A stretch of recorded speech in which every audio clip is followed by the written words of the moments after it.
Richard Jewell is an office boy in a law firm office in the United States. On his first day at work, Richard accidentally overheard a conversation with one of his bosses named Bryant, and from there, they both got to know each other. One day, Bryant was about to ask Richard to restock some things on his desk like tissues, papers, stamps, and many other things. But before being told, Richard had already prepared all the things that were requested even before the employees came to the office. He even filled Bryant's favorite snack in the drawer, which was almost run out of stock. Seeing Richard's hard work, Bryant was impressed. The next day during the coffee break, Bryant accidentally saw Richard playing a shooting game in the arcade machine. He approached and asked why would adults like Richard play a game for kids. Richard replied that his childhood dream was to join the police or law enforcement organization like the FBI, and said that one day if he continued to hone his skills, he would definitely be able to become one. Day by day, the friendship between the two of them grew bigger. Bryant was very satisfied with Richard's honesty and disciplined performance at work. One day before going home, Richard went to Bryant's office. He told him that day was his last day working there because he had got a new job as a security guard at the university. Before leaving the office, Richard gave Bryant a farewell gift, which was his favorite snack. He was grateful because all the time he worked there, Bryant had become a good boss and considered him his best friend. Bryant then replied by handing him money while saying that if one day when Richard finally became successful, he had to keep his honesty and kindness like what he is right now. He said that because most of the time, the more successful you are, the more you lose yourself and became somebody else. Richard's days as a campus security guard were none to be different from what he was. He was always an honest and disciplined security guard.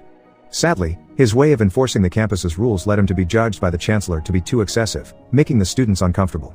Some students even reported him for sneaking into the dorm rooms, and that was not forgivable, even though his only purpose was to confiscate the alcohol that was forbidden to be consumed in the dormitory. Eventually, Richard was fired. In the afternoon, Richard met one of his friends.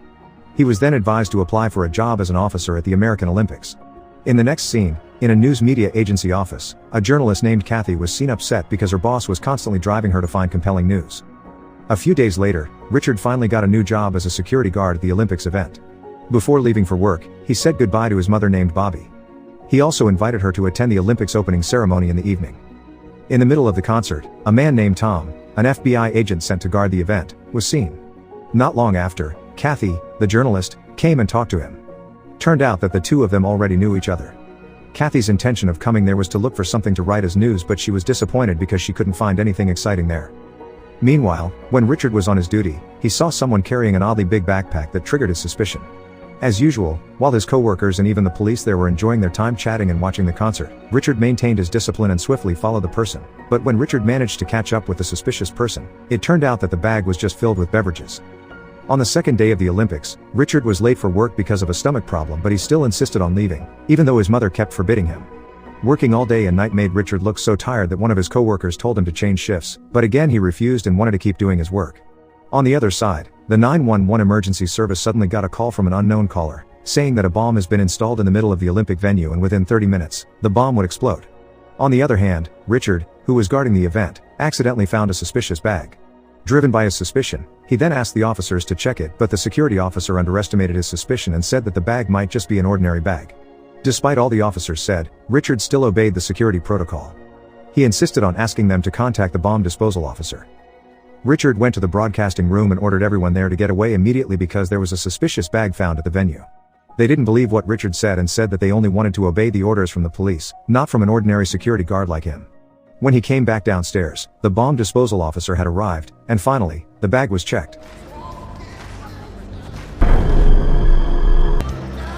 Biggest I've ever seen. We need to clear a 100-foot perimeter. All right, we need to move. Everybody back. We've got a bomb. Get out right now. Evacuate the tower. We have a bomb. We got a bomb. You've got to go now. Turned out, Richard's suspicion was correct. The officer said that it was the biggest bomb he has ever seen. While keeping everyone calm, Richard and all the security guards ordered everyone to move forward to keep them away from the bomb, but amid the panic, the bomb exploded and projectile-like nails were shot everywhere. Move, there's a bomb!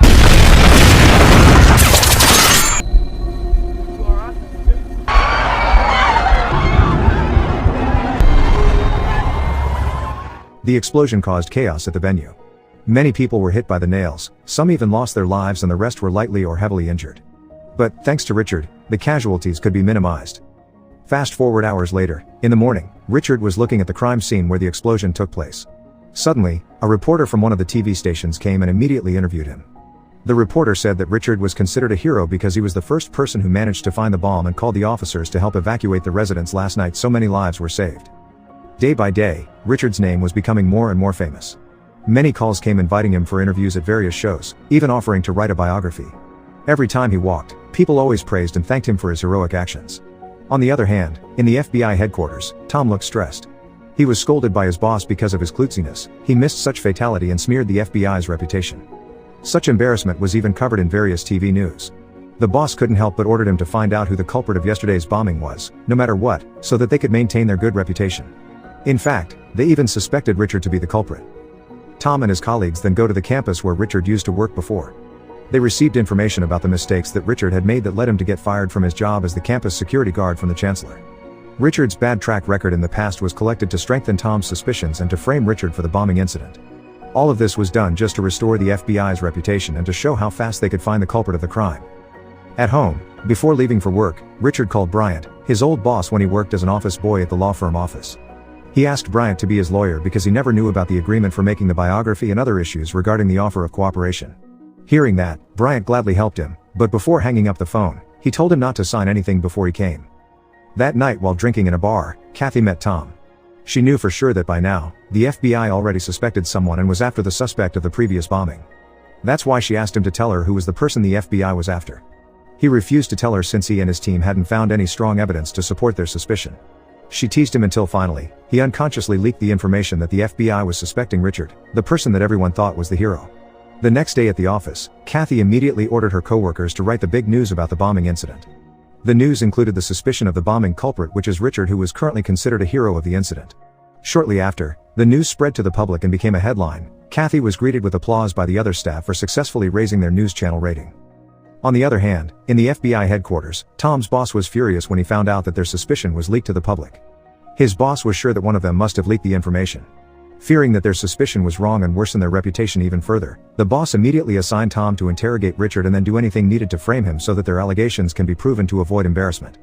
They made up a story that Richard was the one who made and planted the bomb and then acted as a hero so that he could go viral and become famous. The following day, Tom and his colleagues came to Richard's mother's apartment to carry out the interrogation. Richard felt something fishy since the FBI was not allowed to interrogate or suspect someone if they haven't found any evidence of that person, so Tom explained that this was all just an exercise. After Richard left, the mother who had just turned on the TV was flabbergasted to find the news that her son had been accused of being the culprit of the bombing. Finding out about the news, she was devastated. Her son had fought hard to save the residents from the bombs and was known as a hero, but now he was instead accused of being a terrorist.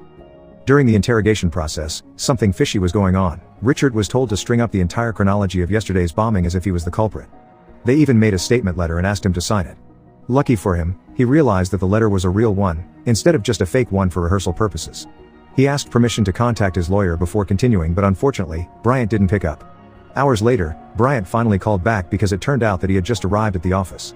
Richard told him about his current condition, and when he heard all the stories, Bryant immediately got angry and asked Richard to immediately avoid it to continue the interrogation process. He also told Richard to give Tom the phone. When Tom answered, he firmly said that this fake investigation was over. Unfortunately, Richard had already signed the letter from Tom because he was under constant pressure all that time. That night, Bryant came to Richard's place to make sure whether he was the culprit as alleged by the FBI or not. He wanted to clear everything between the two of them, and after talking for a long time, he finally believed that Richard was not the culprit and was willing to help him out of his distress. The next day, when Bryant visited Richard's mother's apartment again, he was surprised to find a large collection of weapons Richard had. Richard collected the guns just because he liked to use them for hunting in the forest. Seeing all the weapons, Bryant panicked. He thought that if the FBI found out all of this, their suspicions would be even greater. Unfortunately, not long after that, the FBI showed up at the front door and immediately rummaged the apartment for any evidence related to the bombing incident. In the middle of the search, one of the FBI agents confiscated Richard's mother's Tupperware.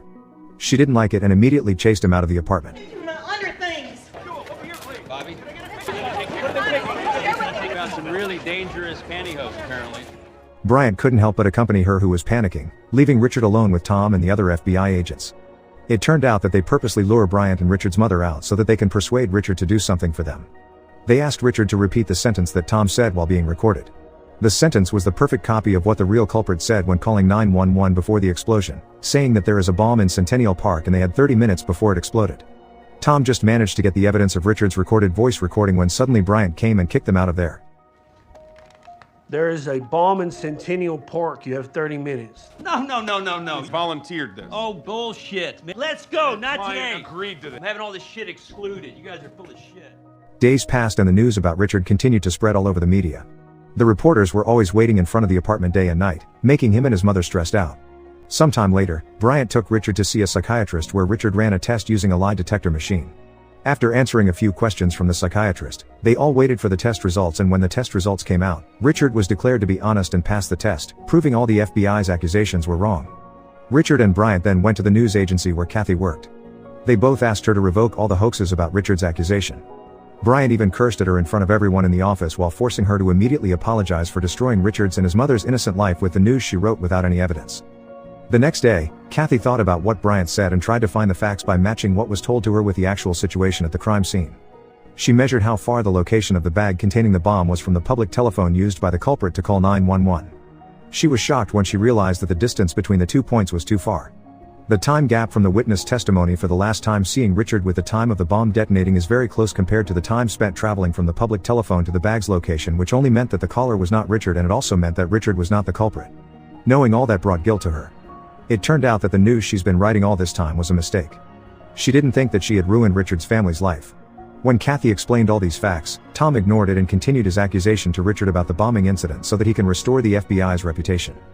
A few days later, Bryant and Richard's mother were having a press conference. Bryant explained that all accusations of Richard so far were baseless. He brought the proof of Richard's test pass certificate using the lie detector, declaring his honesty based on the strict assessment of a psychiatrist. When Richard's mother spoke, she poured all her heart into it. She said that the FBI and all the media in front of them both had blindly accused her son and destroyed her family's reputation for the past 4 weeks. They were constantly surrounded by fear due to the constant surveillance of dozens of journalists and FBI agents. She cried and begged the president to do something directly to help solve this cruel case. In the corner of the room, Kathy was seen regretting all her actions that had destroyed Richard's family's life. The investigation day finally came. Today's investigation would determine whether Richard would become the suspect or be released from all the accusations. Before entering the room, Bryant told Richard not to say a word except to answer the questions that the FBI asked, and if he found it difficult to give an answer, then simply leave it to him. If Richard said something wrong, it is sure that the FBI would continue to corner him. Both of them then entered the investigation room and Richard got interrogated immediately. Tom asked a few questions and all Richard said to answer was no. They finally came to the last question. Tom emotionally asked if Richard cooperated with someone in the bombing incident, making him the only security guard leaving the crime scene harmlessly even though he was very close to the explosion. Hearing that, he flashbacked and remembered the vivid imagery of the incident inside his head. Instead of answering Tom's question, he emotionally asked Tom if he and the other FBI agents had found any evidence that could prove their accusations, saying that he was the culprit. Did they find Richard's fingerprints or footprints on the public telephone? Did they find explosives in his apartment or in his mother's Tupperware? Tom couldn't say anything. Richard then said that all this time, he always thought that the FBI was the pinnacle of law enforcement, but it turned out he was wrong. Despite managing to find the bomb and saved many people, he ended up being accused of terrorism. In the future, when someone finds a bomb, that person would definitely be scared to report it to the police because in this case, the person might end up becoming the second Richard and could be accused of terrorism too. Despite all the time and energy that the FBI used to frame him, which was not the culprit, they should have instead used it to find the real culprit because maybe right now, he or she might be planning a bombing in another place. All he said slapped them so hard they couldn't say anything. Richard then went out of the office. 3 months later, when they were eating at a restaurant, Tom and his colleagues visited Richard and Bryant. He gave them a letter and immediately went away. Bryant then opened and read the contents of the letter in front of Richard, which turned out that the letter stated all accusations against Richard were not proven and from now on, Richard was declared clean and free of all the accusations. Upon hearing that, Richard couldn't say anything but cried and thanked Bryant for always helping him all this time. It's over. You won, it's over. Hey. You got it.